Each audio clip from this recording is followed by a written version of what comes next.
বলো আমার না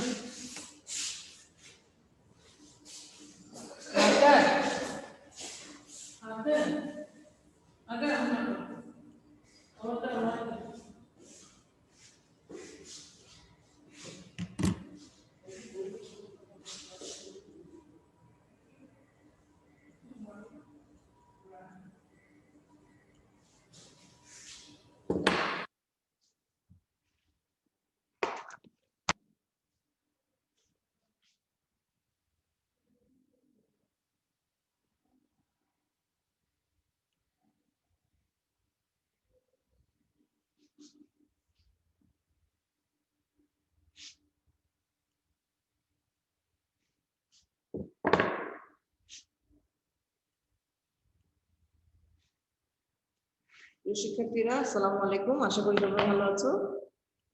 নতুন বছরে নতুন ক্লাসে উঠেছো তোমরা, এখন সপ্তম শ্রেণীর ছাত্রছাত্রী। সপ্তম শ্রেণীর বাংলা আজকে আমি তোমাদের পড়াবো। সপ্তম শ্রেণীর বাংলা বইটির নাম সপ্তপর নাম। তোমরা পাবে, নতুন ক্লাসে উঠেছো, আশা করি মনোযোগ দিয়ে পড়াশোনা করবে। পড়াশোনা করলে, পড়াশোনার প্রতি আগ্রহ থাকলে তোমরা জীবনে সফল হতে পারবে এবং ভালোও লাগবে। আজকে আমি তোমাদেরকে গদ্য পড়াবো, গদ্য কাবুলি ওয়ালা।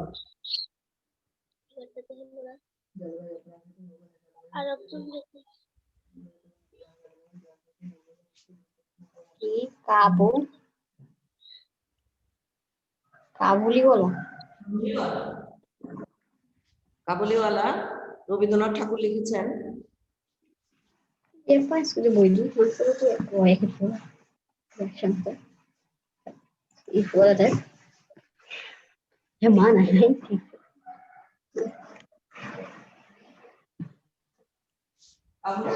রবীন্দ্রনাথ ঠাকুর।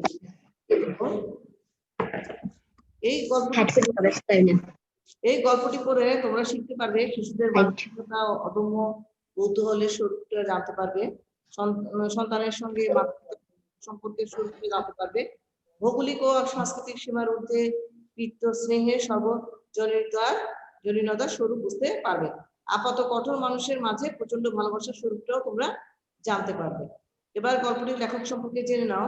লেখক রবীন্দ্রনাথ ঠাকুর। রবীন্দ্রনাথ সম্পর্কে আশা করি তোমরা ভালো করেই জানো। তিনি একাধারে সাহিত্যিক, চিন্তাবিদ, শিক্ষাবিদ, সুরকার, গীতিকার, নাট্যকার, নাট্য নির্দেশক, অভিনেতা ও চিত্রশিল্পী ছিলেন। তিনি বিশ্বভারতীয় শান্তিনিকেতনের প্রতিষ্ঠাতা। বাংলাদেশের জাতীয় সঙ্গীত হিসেবে গৃহীত আমার সোনার বাংলা গানটি রচনা তোমরা প্রতিদিন বিদ্যালয়ে অ্যাসেম্বলিতে গানটি পরিবেশন করে থাকো। এবার দেখো, রবীন্দ্রনাথ ঠাকুরের জন্ম 1861 সালের 7ই মে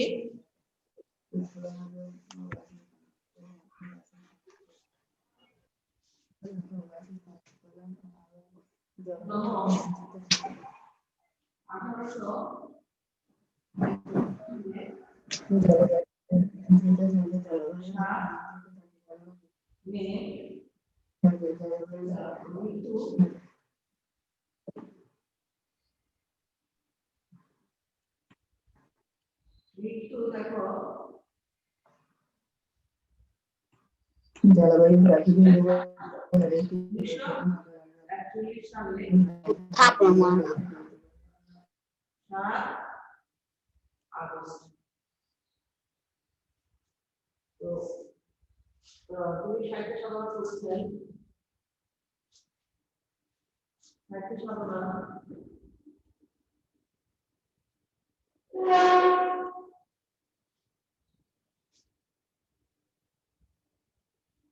কবিতা, গল্প, উপন্যাস, নাটক, গল্প, উপন্যাস, নাটক, প্রবন্ধ, ভ্রমণ কাহিনী,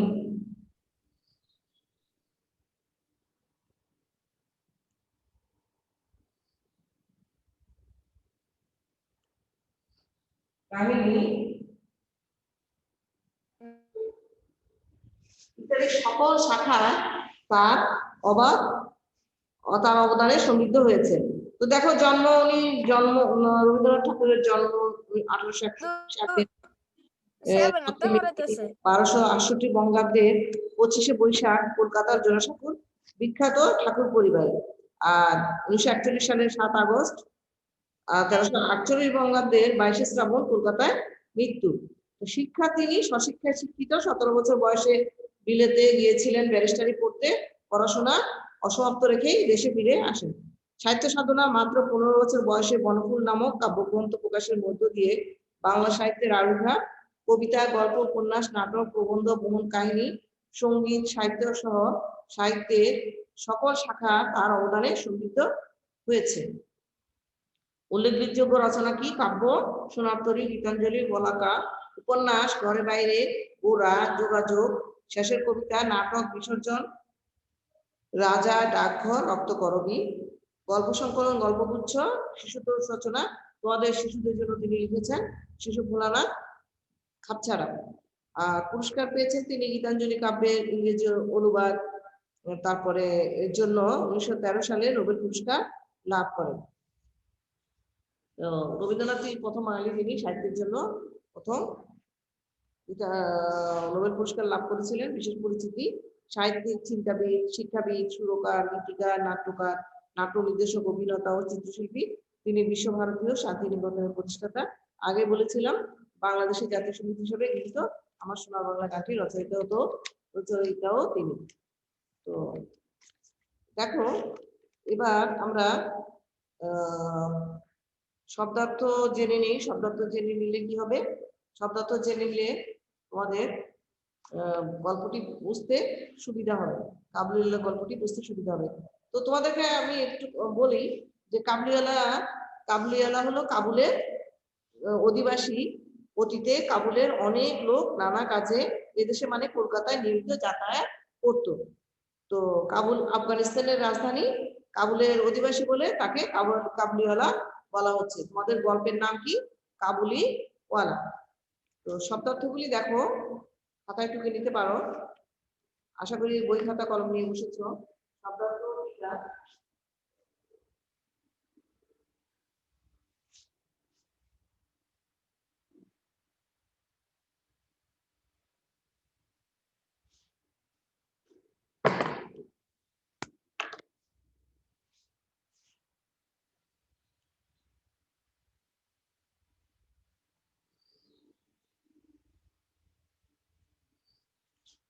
শব্দার্থ দেখো,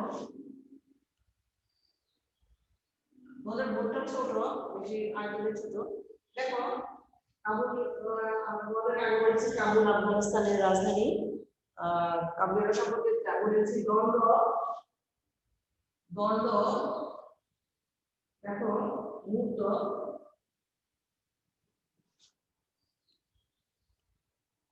তারপর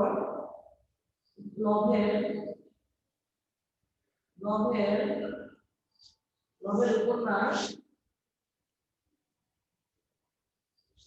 তারপর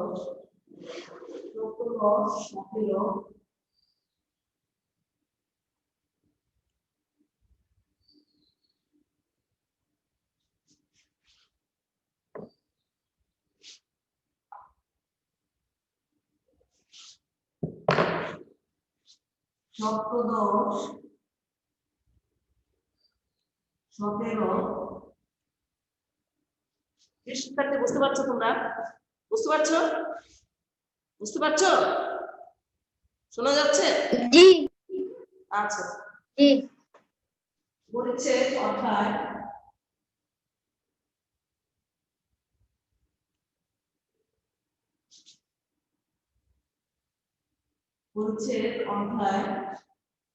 তারপর পাশে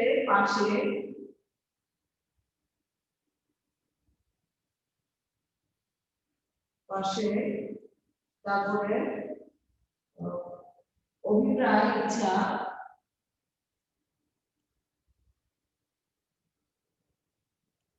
ইচ্ছা, তারপরে দুইটা কন্যা,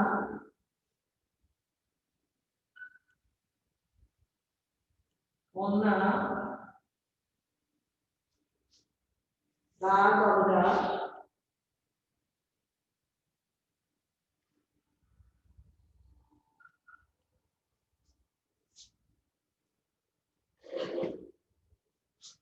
অনর্গল অভিরাম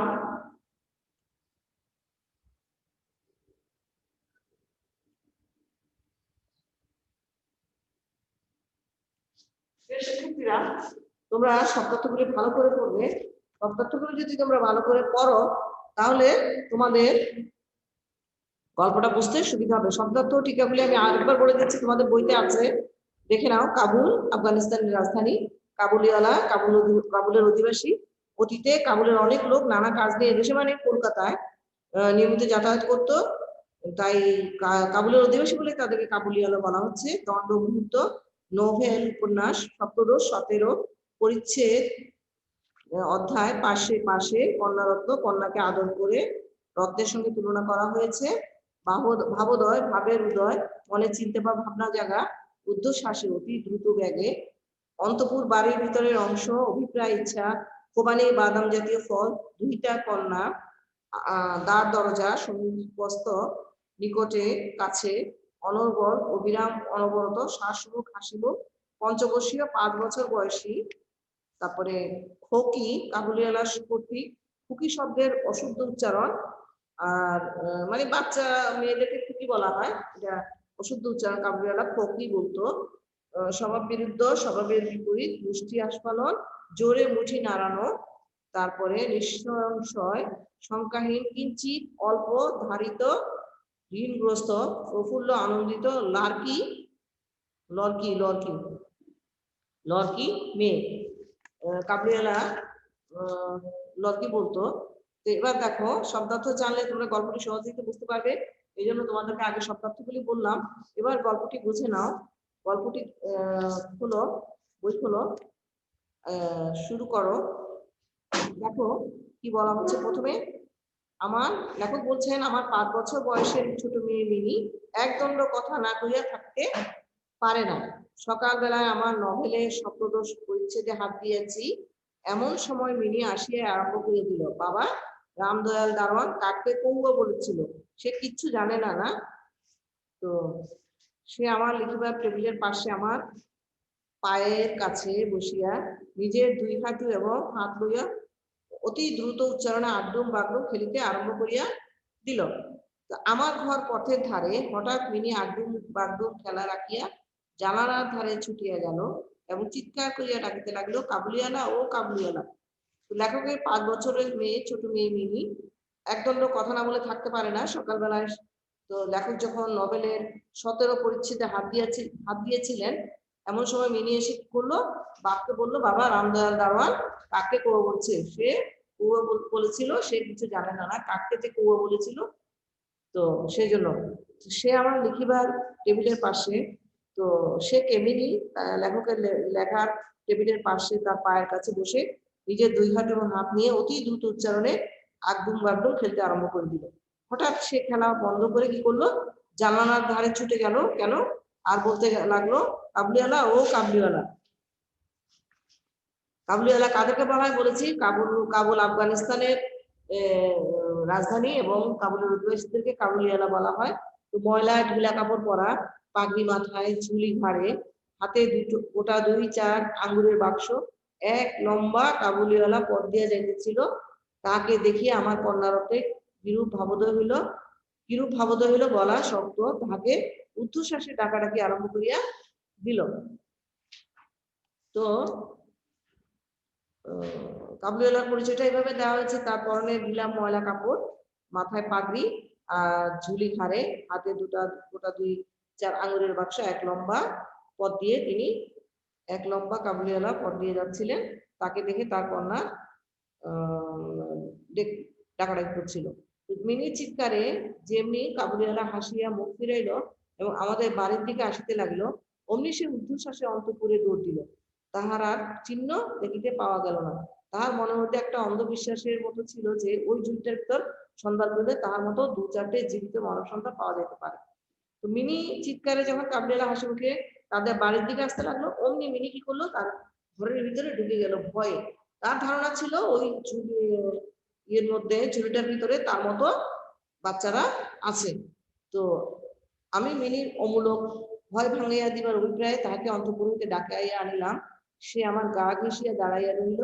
কাবুলি ঝুড়ির মধ্য হইতে কিসমিস কোবানি বাই করিয়া তাহাকে দিতে গেল, সে কিছুতেই লইল না। দ্বিগুণ সন্দেহের সহিত আমার হাঁটুর কাছে সংলগ্ন হইয়া রইল। প্রথম পরিচয়টা এমনি ভাবে গেল। তো লেখক কি করলেন, মিনির ভয় ভাঙানোর জন্য মিনিকে বাড়ির ভিতর থেকে ডেকে আনলেন। তো মিনি যখন ডেকে আনলেন তখন মিনি কি করলো, লেখকের গা ঘেঁষে দাঁড়ালো। কাবুলিওয়ালা ঝুলির ভিতর থেকে কি করলো, কিসমিস কোবানি বের করে তাকে দিতে গেল, কিন্তু মিনি নিল না, কারণ সে আরো ভয় পেল। তো প্রথম পরিচয়টা এভাবেই গেল।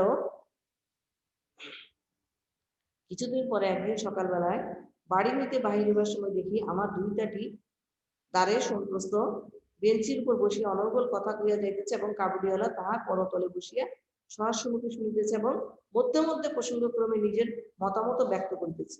মিনির পঞ্চবর্ষীয় জীবনের অভিজ্ঞতা বাবা ছাড়া এমন ধৈর্যবান শ্রোতা সে কখনো পায় নাই।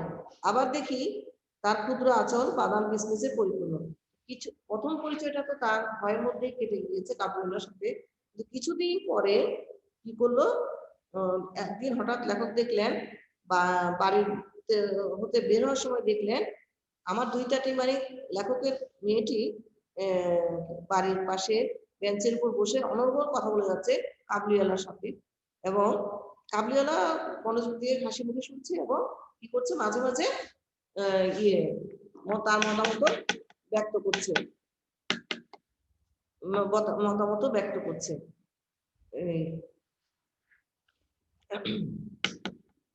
তো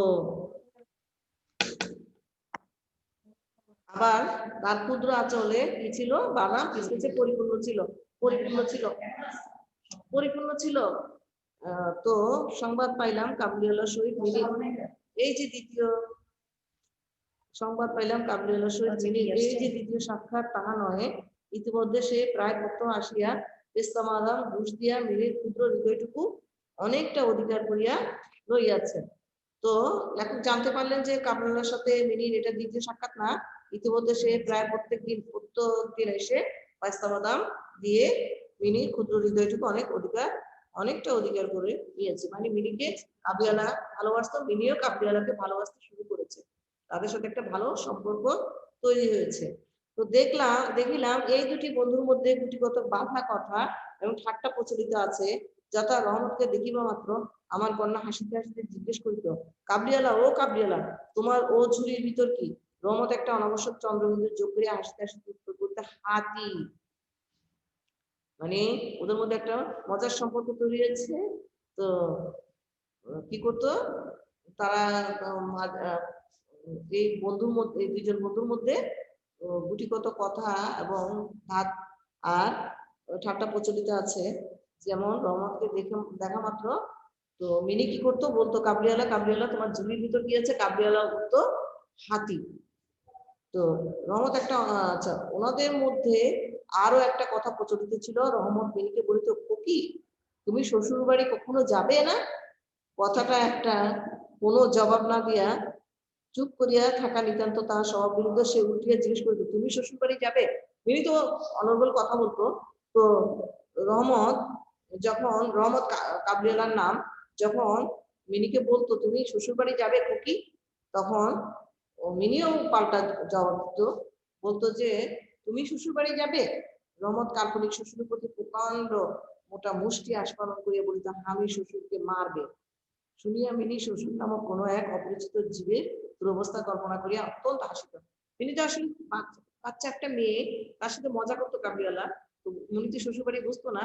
তো মিনি জিজ্ঞেস করতো তুমি শ্বশুর বাড়ি যাবে? তখন রহমত বলতো শ্বশুরকে আমি হাত মুঠো করে দেখাতো যে শ্বশুরকে আমি মারবো।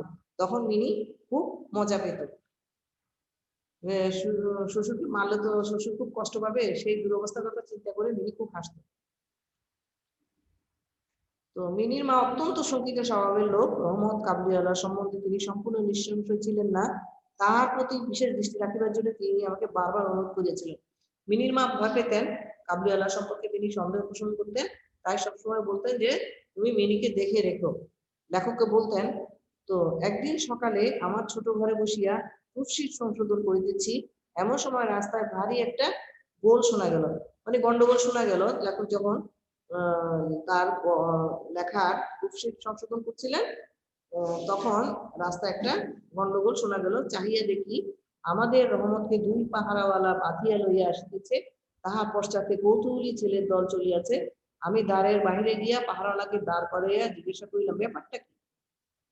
তো লেখক দেখলেন গন্ডগোল শুনে, লেখক যখন বাইরে দেখলেন তখন দেখলেন এই কাবলিওয়ালাকে দুজন পাহারাওয়ালা বেঁধে নিয়ে আসছে, এবং তারপর তার পেছনে পশ্চাতে মানে পেছনে কৌতূহলী ছেলের দল চলছে।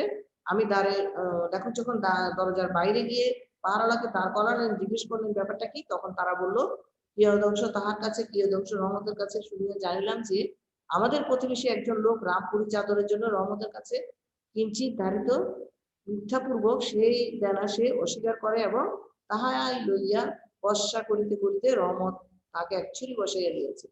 মানে কিছু কিয়দংশ মানে কিছু তার কাছে, কিছু রহমতের কাছে জানলেন, তার কাছে মানে আল্লাহর কাছে জানলেন, কিছু কাবুলিওয়ালার কাছে জানলেন যে তার লেখকের প্রতিবেশী একজন লোক রামপুরী চাদরের জন্য রহমতের কাছে কিঞ্চিত কিছুটা ঋণগ্রস্ত, মিথ্যাপূর্বক সেই দেনা সে অস্বীকার করে, এবং তা নিয়ে যখন বর্ষাবাণী ঝগড়াঝাটি হলো, তখন রহমত রাগের চোটে তাকে কি করেছিল, ছুরি বসিয়ে দিয়েছিল। রহমত সেই মিথ্যাবাদীর উদ্দেশ্যে নানারূপ অশ্রাব্য গালি দিতেছে, এমন সময় কাবুলিওয়ালা ও কাবুলিওয়ালা করিয়া ডাকিতে ডাকিতে মিনি ঘর হইতে বাইরে আসিল। রহমত যখন সেই মিথ্যাবাদী, যখন সে যে ঋণ নিয়েছিল কিন্তু সে অস্বীকার করছিল, তাকে গালাগালি করছিল, তখন মিনি কাবলিওয়ালা বলতে বলতে ঘর থেকে বের হয়ে আসলো। রহমতের মুখ মুহূর্তের মধ্যে কৌতুক হাস্যে প্রফুল্ল হইয়া উঠিল। মিনি একেবারেই তাহাকে জিজ্ঞাসা করিল, তুমি শ্বশুর বাড়ি যাবে? রহমত হাসিয়া কইল, সেখানেই যাচ্ছে। সাংঘাতিক আঘাত করার অপরাধে কয়েক বছর রহমতের কারাদণ্ড হইল। তাহার কথা এক প্রকার ভুলিয়া গেলাম। যেহেতু সে কারাগারে গিয়েছে, জেলে গিয়েছে, তখন আর সে মিনির কাছে আসে না। লেখকও ভুলে গিয়েছেন, মিনিও তাকে ভুলে গিয়েছে। কত বছর কাটিয়া গেল, আমার ঘরে আজ রাতে শেষ হইতে না হইতে সানাই বাজিতেছে, আজ আমার মিনি বিবাহ। কে বলছেন? লেখক, যে আজকে সানাই বাজতেছে, আজ কি মিনি বিয়ে। আমি আমার লিখিবার ঘরে বসিয়া হিসাব দেখিতেছি, এমন সময় রহমত আসিয়া সালাম করিয়া দাঁড়াইল। আমি প্রথমে তাকে চিনিতে পারিলাম না। তাহার সে ঝুল নাই, তাহার সে লম্বা চুল নাই, তাহার শরীরে পূর্বমত সে তেজ নাই। অবশেষে তার হাসি দেখিয়া তাকে চিনলাম। লেখক যখন লেখার ঘরে বসে, তিনি যেহেতু লেখক, হিসাব দেখছেন, এমন সময় রহমত এসে তাকে সালাম করে দাঁড়ালো। তোমরা তো জানো কাবলিওয়ালার নাম রহমত। তো আগের মতো সে ছিল না, কিন্তু লেখক তার হাসিটা দেখে চিনেছিলেন। কইলাম, কিরে রহমত, কবে আসিবি? সে কহিল, কাল সন্ধ্যাবেলা জেল হইতে খালাস পাইয়াছি। আমার ইচ্ছা করিতে লাগিল, আজিকার এই শুভ দিনে এই লোকটা এখান থেকে গেলেই ভালো হয়। মানে শুভ দিন মানে মিনির বিয়ে। তো লেখকের ইচ্ছা ছিল এই এই শুভ দিনে এই লোকটা যেন এখানে না থাকে। তো কথাটা আচ্ছা, আমি তাকে বললাম, আজ আমাদের বাড়িতে একটা কাজ আছে, আমি কিছু ব্যস্ত আছি, তুমি আজ যাও। কথাটা শুনিয়া সে তৎক্ষণাৎ চলিয়া যাইতে উদ্যত হইল। অবশেষে দরজার কাছে গিয়ে একটু স্পষ্ট করিয়া কহিল, কবিকে একবার দেখিতে পাইব না? আমি কহিলাম, আজ বাড়িতে কাজ আছে, আজ আর কারো সহিত দেখা হইতে পারিবে না। এত চাচ্ছিলেন না মিনির সাথে কাবলিওয়ালার দেখা হোক, কিন্তু কাবলিওয়ালার মনে কল্পনায় সেই খুকি, ছোটবেলার খুকিটা বিরাজ করছিল। তো সেই আদর স্নেহ মমতা তার মনে বিরাজ করছিল। তিনি বলছিলেন যে, আমি একটু খুকিকে দেখতে পাবো না? আসলে কেন এসেছিলেন কাবলিওয়ালা? কোনো স্বার্থের জন্য না, শুধু মিনিকে স্নেহ করতো, ভালোবাসতো, সেজন্য তিনি মিনিকে দেখতে এসেছিলেন জেল থেকে ছাড়া পেয়ে। সেজন্য কিছু ক্ষুণ্ণ হইল, স্তব্ধভাবে দাঁড়াইয়া একবার স্থির দৃষ্টিতে আমার মুখের দিকে চাহিল, তারপরে বাবু সালাম বলিয়া ঘরের বাহির হইয়া গেল। মানে কাবলিওয়ালা হয়তো কি হলো, মনক্ষুণ্ণ হলো। তো সে সালাম বলে চলে গেল। আমার মনে কেমন একটু ব্যথা বোধ হইল, মনে করিতেছি তাকে ফিরিয়া ডাকবো, এমন সময় দেখি সে আপনি ফিরে আসতেছে। কাছে আসিয়া কহিল, এই আঙ্গুর এবং কিঞ্চিত কিশমিশ বাদাম খুকির জন্য আনিয়াছিলাম, তাহাকে দিবেন। চিন্তা করো, মানে কাবুলিওয়ালাকে তাকে এত স্নেহ করতো, মেয়ের মতো স্নেহ করতো, সেই জন্য জেল থেকে ছাড়া পেয়ে মিনির কাছে এসেছিল কি সেই ছোট্ট মিনির জন্য। সে তো তার মনে ছোট্ট মিনি বিরাজ করছিল, তো সেই ছোট্ট মিনির জন্য একটা আঙ্গুর আর কিশমিশ বাদাম এনেছিল, ছোটবেলায় তাকে দিত। আমি সেগুলি লইয়া দাম দিতে উদ্যত হইলে সে হঠাৎ আমার হাত চাপিয়া ধরিয়া কহিল, আপনার বহু দয়া, আমার চিরকাল স্মরণ থাকিবে, আমার চিরকাল স্মরণ থাকবে, আমাকে পয়সা দিবেন না বাবু। তোমার যেমন একটি লড়কি আছে তেমনি দেশে আমার একটি লড়কি আছে। লড়কি তো জানো, লড়কি তো মেয়ে। তো কাবুলিওয়ালা বলছে, বাবু তোমার যেমন একটা মেয়ে আছে, মিনি আছে, তেমনি আমার একটা মেয়ে আছে। আমি তার ওই মুখখানি স্মরণ করিয়া তোমার খুকির জন্য কিছু কিছু মেওয়া হাতে লইয়া আসি। আমি তো সওদা করিতে আসি না। তো লেখক বলছেন, আমি তো আসলে ব্যবসা করতে আসি না, আমি তোমার আমার মেয়ের কথা মনে করে তোমার মেয়ের জন্য আসি, তাকে ভালোবেসে আসি। আমি আঙ্গুর কিসমিস নিয়ে আসি, এটা ব্যবসা করতে আসি না। এই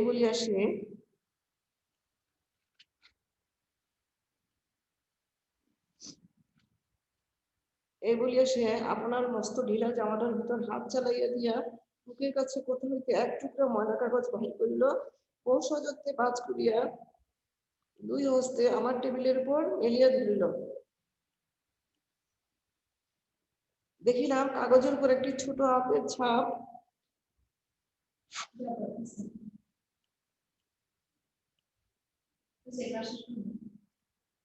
দেখো কি করলো,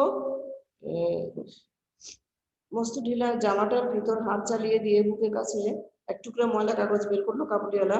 বহু যত্নে ভাঁজ খুলে দুই হাতে লেখকের টেবিলের উপর মেলে ধরলো। দেখিলাম কাগজের উপর একটি ছোট হাতের ছাপ, ফটোগ্রাফ নয়, গ্যালের ছবি নয়, হাতে খানিকটা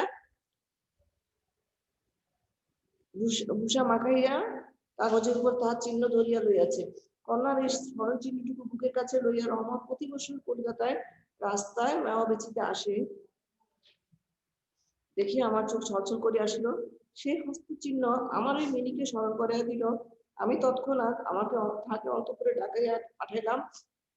অন্তঃপুরে ইহাতে অনেক আপত্তি উঠিয়াছিল, কিন্তু আমি কিছুতে কর্ণপাত করিলাম না।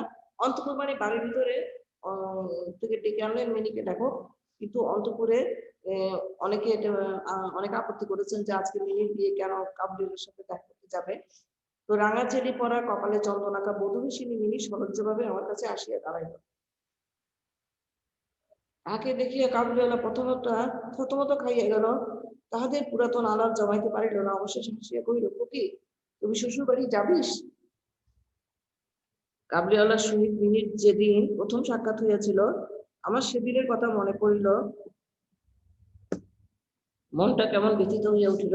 মিনি চলিয়া গেলে একটা গভীর দীর্ঘ নিঃশ্বাস ফেলিয়া রহমত মাটিতে বসিয়া পড়িল। সে হঠাৎ স্পষ্ট বুঝিতে পারিল তাহার মেয়েটি ইতিমধ্যে এরূপ বড় হইয়াছে। আমি একখানি নোট লইয়া তাহাকে দিলাম, বলিলাম, রহমত তুমি দেশে তোমার মেয়ের কাছে ফিরিয়া যাও, তোমার মিলন সুখে আমার মিলির কল্যাণ। দেখো কি করলেন,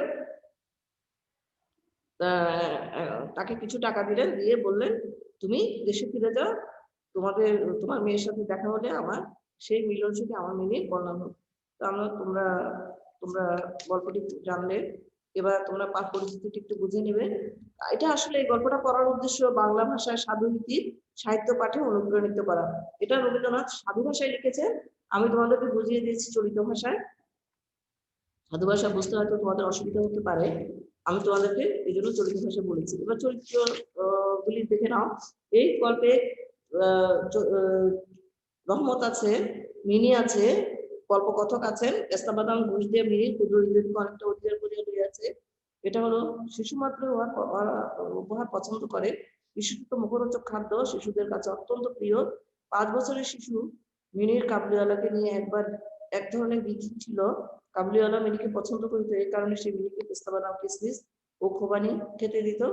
এর মধ্য দিয়ে কাবুলিওয়ালা মিনির মন জয় করে নেয়। মিনির সঙ্গে তার একটি মমতার সম্পর্ক গড়ে ওঠে।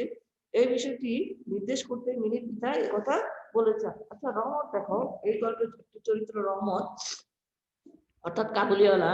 গল্পের প্রধান চরিত্র কাবুলিওয়ালার নাম রহমত। তিনি শুধু মরুবেষ্টিত আফগানিস্তানের অধিবাসী। প্রতি বছর বাণিজ্যের উদ্দেশ্যে তিনি কলকাতায় আসেন। দেশ কাল স্থান ভেদে পিতৃ হৃদয়ে চিরন্তন রূপ এক ও অভিজ্ঞ হয়ে থাকে। এই মূল ভাবটি রহমতের চরিত্রের মধ্য দিয়ে প্রকাশিত হয়েছে। গাব্রিয়েলা রহমত গল্পকথকের ছোট্ট মেয়ে মিনির ক্ষুদ্র হৃদয় জয় করে নেয়। আফগানিস্তানে মিনির বয়সে তারও একটি মেয়ে আছে। মিনির মধ্য দিয়ে তার পিতৃ হৃদয় সুখ খুঁজে নিতে চায়। রহমত চরিত্রের মধ্য দিয়ে মূলত ছোটদের প্রতি স্নেহ ভালোবাসা দিকটি ফুটে উঠছে। দেখো গাব্রিয়েলা আসলে মিনিকে কেন ভালোবাসতো? গাব্রিয়েলা মিনিকে ভালোবাসতো, তার একটি মেয়ে ছিল, সেই মেয়ের মুখ চিন্তা করে গাব্রিয়েলা মিনিকে দেখতে আসতো, গল্প করতে আসতো, মিনিকে উপহার দিত। এবার দেখো মিনি গল্পের শুরুতে মিনির বয়স ছিল 5। মিনির বিয়ের আয়োজনের মধ্য দিয়ে এই গল্পের সমাপ্তি। মিনিকে কেন্দ্র করে গাব্রিয়েলা রহমতের সহানুভূতিশীল হৃদয়ের পরিচয় দিক প্রকাশিত হয়েছে। চরিত্র বিশ্লেষণ দেখে নিলে গল্পটির অনুধাবন, প্রয়োগ, উচ্চতর দক্ষতা তোমরা কি করতে পারবে, উত্তর করতে পারবে সহজে। দেখো ভালোবাসা, মা বাবার ভালোবাসা একদম কোনো স্বার্থ ছাড়া নিঃস্বার্থ। তোমরাও এরকম নিঃস্বার্থভাবে বাবা মাকে ভালোবাসবে। গল্পটি পড়তে পড়তে আমার মনটা একটু খারাপ হয়ে গিয়েছিল। আচ্ছা, তোমরা এবার বাড়ির কাজ নাও।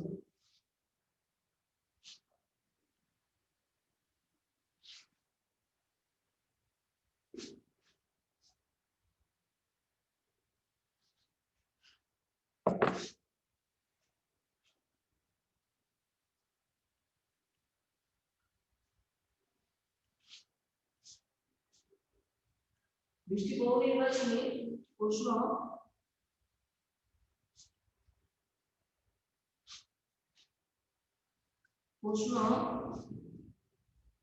ও উত্তর নিজেরা তৈরি করবে।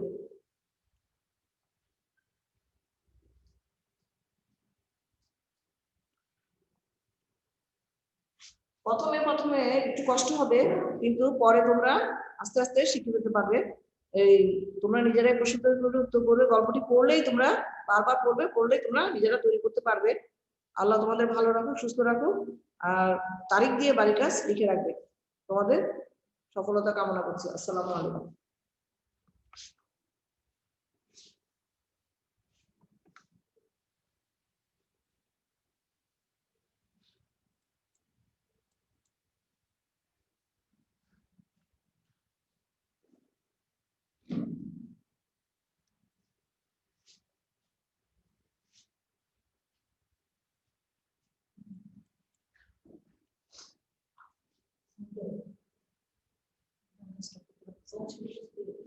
স্টপ করতে পারতেছি না।